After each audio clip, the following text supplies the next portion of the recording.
చంద్రబాబు నాయుడు వరద సహాయ కార్యక్రమాల్లో బిజీ అయిపోయారు.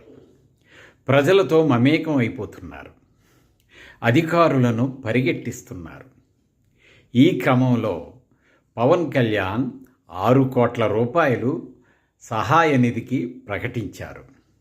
400 గ్రామాలకు ఒక్కో గ్రామానికి ₹1,00,000 చొప్పున ఒక 4 కోట్లయితే 1 కోటి రూపాయలు ఆంధ్రప్రదేశ్ ప్రభుత్వానికి, 1 కోటి రూపాయలు తెలంగాణ ప్రభుత్వానికి ప్రకటించారు.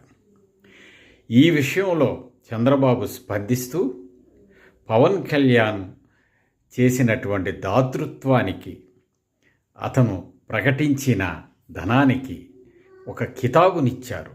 దానికి ఒక పెద్ద మనసు ఉండాలి అన్నారు. అదే సమయంలో పవన్ కళ్యాణ్ కూడా చంద్రబాబు చేస్తున్న పని ఎడల స్పందించి కీర్తించారు.